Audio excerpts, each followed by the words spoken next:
Propos d'économie et de niveau de vie, notre enquête maintenant sur ces fruits et légumes qu'on trouve désormais en toute saison, ou presque. Ça n'était pas le cas il y a une trentaine d'années. Exemple ce soir, la filière des tomates. Un pays est en train de s'imposer comme le plus gros fournisseur en France et en Europe.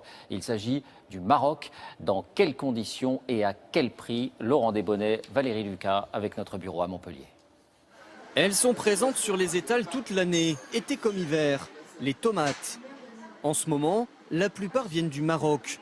1,60 € le kilo, mais pas toujours au goût des vendeurs. Pas terrible.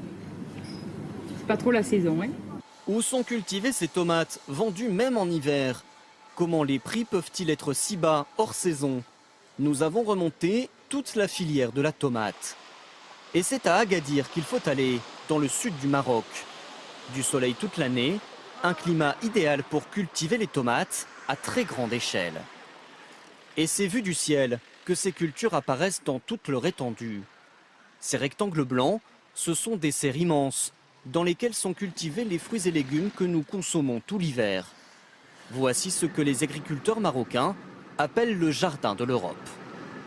Omar Mounir est l'un des plus gros producteurs de la région. À 72 ans, il possède 150 hectares de serres. Alors faites attention, il y a beaucoup de portes à traverser. C'est pour ne pas laisser les moustiques rentrer. Hein. Allez, allez-y. Il vient ici superviser la récolte. Certaines tomates sont bientôt rouges, il est temps de les cueillir. Elles finiront de mûrir pendant leur transport.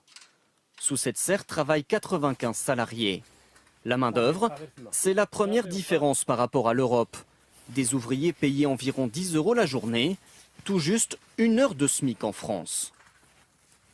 Le coût de la main-d'œuvre, c'est vrai, c'est moins cher qu'en Europe, mais ce n'est pas le même niveau de vie. Ça, il faut le reconnaître. Un avantage qui explique l'explosion de la production au Maroc. Il y a 20 ans, il n'y avait quasiment aucune serre au Maroc. Aujourd'hui, elle recouvre 6000 hectares. C'est plus que la superficie d'une ville comme Lyon. Et pour produire toujours plus et moins cher, les producteurs peuvent compter sur ce centre de transfert de technologie. Une ferme expérimentale qui n'a qu'un seul objectif, augmenter les rendements. Le directeur, c'est Brahim Ouadiche. Dans ses serres, il fait la chasse au gaspillage. Ici, par exemple, un système d'irrigation qui programme les arrosages à la goutte près. Ici, on veut économiser de l'eau.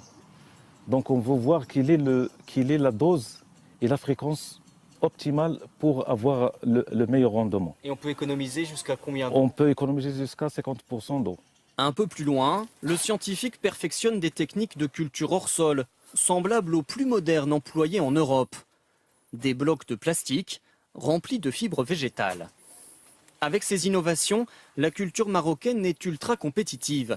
Ses importations en France ont plus que doublé depuis 10 ans, quand la part de marché des grandes rivales espagnoles est en légère baisse. Cette recette, efficace pour la tomate, les producteurs l'appliquent désormais à d'autres cultures, comme celle du poivron. Dans sa station de conditionnement, Omar Mounir emballe ce jour-là des légumes cueillis il y a quelques heures seulement. Ce qui est en train d'être préparé, il va être, une fois refroidi, il va être chargé dans la nuit. Direction Perpignan, porte d'entrée du marché français. Et côté transport, les producteurs font là aussi tout pour réduire les coûts. Il y a 10 ans, toute la marchandise partait par camion. Coût 21 centimes par kilo. Le bateau est aujourd'hui moins cher, seulement 15 centimes par kilo. Désormais, 40% des tomates marocaines partent donc vers la France par la mer. Elles mettent à peine 3 jours pour arriver sur nos étals.